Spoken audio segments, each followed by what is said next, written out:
The Caldwell Group's quarterly review in downtown Chicago was less about strategy and more about status, especially when the family was involved. I stood at the threshold of the marble-lined boardroom on the 47th floor, watching my cousin Lucas arrange folders like he was preparing a royal banquet. He didn't even glance up.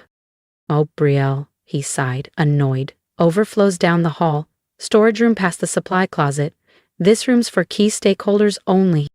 I looked down at my cream-colored pantsuit, tailored Dior, sharp and intentional. Inside my leather satchel, a file that could rewrite this entire meeting. "Key stakeholders," I echoed. "You know," he smirked, "actual contributors." My Aunt Nadine, always polished and passive-aggressive, chimed in, "This isn't really the place for lifestyle bloggers." Lifestyle blogger. That was the label they'd slapped on me after I left the company at 31 4 years ago to start something silly on the side. They didn't know that something had become Orion Ventures, a silent giant that now controlled half their company. Lucas chuckled. "Hope you like filing cabinets. You might be sharing space with the janitor today."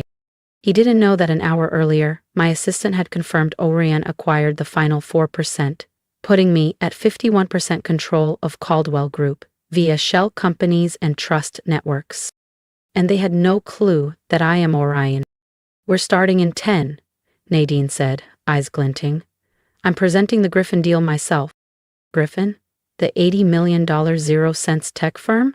I almost laughed. Griffin's CEO had called me yesterday, finalizing the agreement with Orion directly. They just didn't know whose hand they'd been shaking. "How's the hustle treating you?" Lucas asked with mock concern. "Still renting that shoebox office by the river?" That shoebox was actually the entry point to one of Orion Ventures' portfolio accelerators. My real headquarters, a glass-walled 5-story innovation hub on Lake Michigan, with a rooftop helipad and a private floor for visiting global partners. "I get by," I said with a polite smile, adjusting the strap of my briefcase. "Storage rooms that way," Aunt Nadine chimed in, motioning down the hall. "Let's keep distractions to a minimum, Brielle. This is a serious meeting." I nodded once and walked down the corridor, not as the overlooked niece they thought I was, but as the majority stakeholder of everything they were scrambling to save. "We've got real business on the table," Nadine said behind me. I stepped into the so-called storage room, closing the door gently behind me. The space was cramped, musty, and filled with old promotional banners and unopened printer toner boxes. Fitting. A perfect mirror of how they saw me, irrelevant, pushed aside, boxed up. 5 years ago, I stood exactly where Nadine stood now, presenting quarterly vision decks, building investor confidence, and trying to make Caldwell Group progressive. Back then, I was 30. I still believed in family legacy.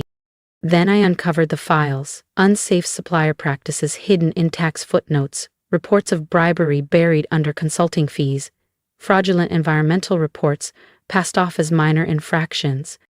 I took them to Uncle Garrett's. He barely blinked. "That's the cost of staying competitive, Brielle. If that bothers you, maybe you're not executive material." So I walked.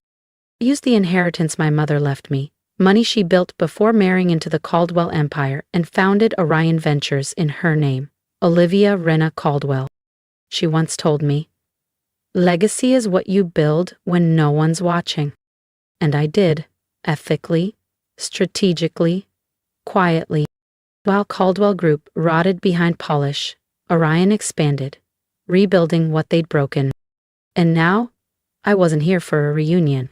I was here to take back everything they thought I'd abandoned. And now, Caldwell Group was bleeding trust. Key clients were pulling out, revenue had stalled, market confidence was evaporating. They didn't realize the rescue was coming. From me. I settled between forgotten filing cabinets and old branded mugs.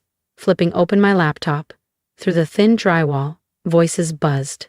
Nadine laughing too loudly. Lucas flexing his vocabulary like a resume.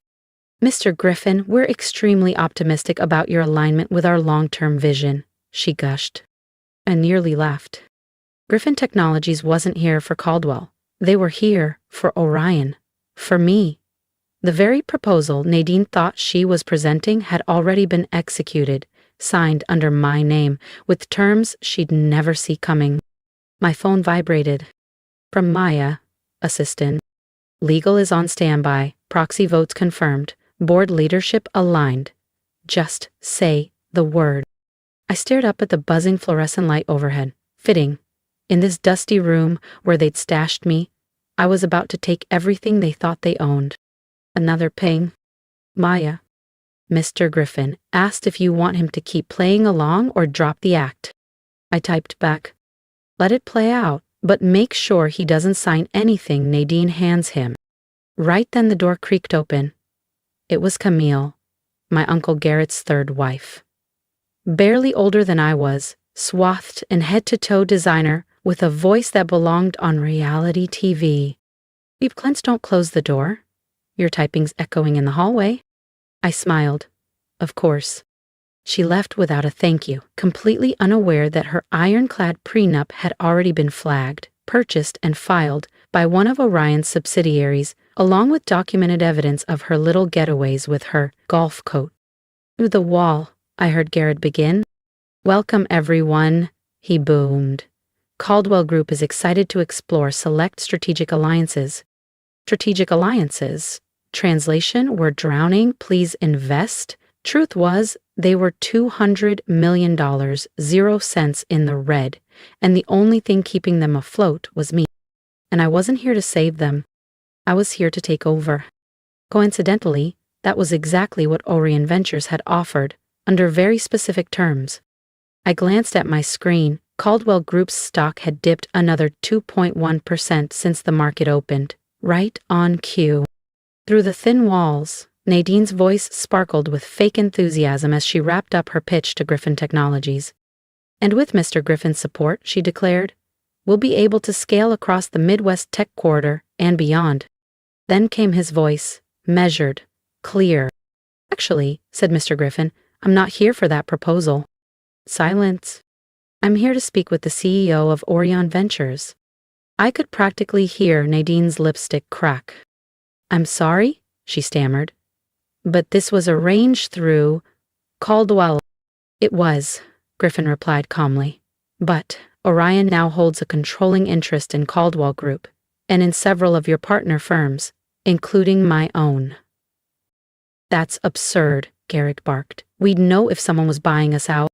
I stood up, adjusted the cuff of my ivory blazer, and opened the storage room door. Would you? I asked, stepping into the stunned boardroom. Like you knew your safety audits were forged? Or that your subcontractors in Jakarta are under investigation for wage theft? Or that your biggest clients signed with a firm that values transparency? A heavy silence blanketed the room. Every head turned. And for the first time in half a decade, they didn't see the niece who left. They saw the woman who owned the company. Nadine's cheeks went ghost white. Lucas dropped the gold-plated pen he always flaunted like a trophy. Uncle Garrett stiffened, mouth slightly agape, caught between disbelief and the creeping realization of what was unfolding. There must be some mistake. It was for the best news, he hoped. But they will hear our conversation. What? What are you? I offered a serene smile and stepped fully into the room, heels echoing softly on the marble tile. Perhaps we should start this meeting again, I said. It's not exactly proper etiquette to leave your majority shareholder in the storage room. The room fell into stunned silence. I walked to the head of the table and calmly placed my briefcase down. A quiet, deliberate click as the latches opened. Orion Ventures, I began, watching Garrett's jaw clench tighter with every word, now holds 51% of Caldwell Group's stock. No one spoke. We also control the majority position in 3 of your 5 core suppliers. We've secured your primary financing line, and as of this morning, we have exclusive contracts with over 80% of your top clients. Then, that's impossible, Nadine stammered. Orion's run by me, I said, cutting in. It has been since I left Caldwell Group 5 years ago. Not that any of you noticed. You were too busy rearranging numbers and posturing in boardrooms to see who was quietly buying your future out from underneath you. Lucas sputtered first. But you're a freelancer. You work out of some rented space downtown. I smiled. One of our research hubs, yes. I connected my laptop to the screen at the front of the room. My actual office is in Sterling Tower. You know, the one that literally casts a shadow over this building? Charts filled the screen, declining revenue, surging legal risk, and vanishing clients. Let's begin, I said. Since I left, Caldwell stock has dropped 60%, you're under EPA investigation, and the Department of Labor is preparing subpoenas. Now wait a minute, Garrick barked, trying to regain control. I have been, I said sharply. While you were grooming Nadine and Lucas to whitewash reports and shut down whistleblowers, I was building something that works. Mr. Griffin gave a quiet nod. That's why our contract went to Orion. They have a code, and they keep it. Ethics don't pay payroll, Nadine snapped, though her voice was cracking. Actually, I said, advancing the slide, they do. Orion's profit margins are 30% above the industry average. Because when you respect your workers, your vendors, and the law, the returns come back with interest. I handed out neatly labeled folders. Inside is Orion's proposal for Caldwell Group's future. We're prepared to inject $200 million, 0 cents, in capital, the exact figure your quarterly reports needed. Garrett's eyes narrowed. Now his instincts were kicking in. And what do you want? Control, I said evenly. Full operational authority. The Caldwell family retains 20% ownership, but all executive decisions will go through Orion's board. I let the word settle before adding, which means this company and this family are about to change. Lucas let out a brittle laugh. You're bluffing. Nadine, tell her she can't do this. She's not bluffing, Mr. Griffin interrupted. Miss Caldwell holds 51%, and with the proxy votes in hand, she controls this company. She's entirely within her rights. I clicked to the next slide. A devastating timeline. OSHA violations, fines, wrongful terminations, offshore labor abuse. 10 years of rot. The choice is yours, I said. Accept our proposal and let us rebuild, or let this house of cards fall. Nadine's lips trembled. You'd destroy your own family? This isn't destruction, I said. It's redemption. Orion restores what people like you ruined. We're just starting with ours. Uncle Garrett stood slowly. The fire in his eyes hadn't gone out, but something else had appeared behind it. Something that looked a lot like respect. You planned this, Garrick murmured, his voice barely above a whisper. All of it. The quiet resignation, the shell companies, the client acquisitions. I met his eyes without blinking. I learned from the best, Uncle. You taught me everything about power plays. Then I softened. But you didn't teach me how to lead. That I learned from Mom. He flinched at the mention of her name. Olivia Renna Caldwell, his sister, had been the conscience of this company. After her passing, it hadn't taken long for her vision to be stripped from every boardroom agenda. Until now, I slid a folder across the table, crisp and unyielding. The documents need to be signed today, I said. Your creditors are circling. So is the EPA. And as of 15 minutes ago, the press. Nadine clung to Garrett's arm. You can't let her do this. We'll find another investor. Can you? I tilted my head. Check your phones. Across the table, screens lit up in near unison. A headline flashed across every device. Orion Ventures declares majority ownership of Caldwell Group. Immediate restructuring imminent. By market close, they'd be lucky if their brand still carried any goodwill. The room dissolved into chaos. Frantic whispers, vibrating phones, darting glances. Lucas collapsed into his chair, all color drained. Nadine blinked at the screen, stunned. Garrett sat in stony silence, holding the contract. And for once, he actually read it. His fingers trembled slightly as he reached the final page. You'll keep the Caldwell name? He asked finally. The name, yes, I said, but not the practices that tarnished it. I met his gaze head on. It's time for Caldwell Group to stand for more than unchecked profit. He let out a long breath and nodded. Then, slowly, deliberately, he picked up the pen. Wait, Nadine's voice cracked. What about us? Your positions are secure, I said clearly, if you're willing to learn. Orion offers full training in ethical governance and sustainable leadership. I paused. Or you can walk away with your 20% equity and chart a different future. You'd really fire your own family? Lucas asked, stunned. I'd really expect them to earn their seats, I replied. Like every other Orion employee.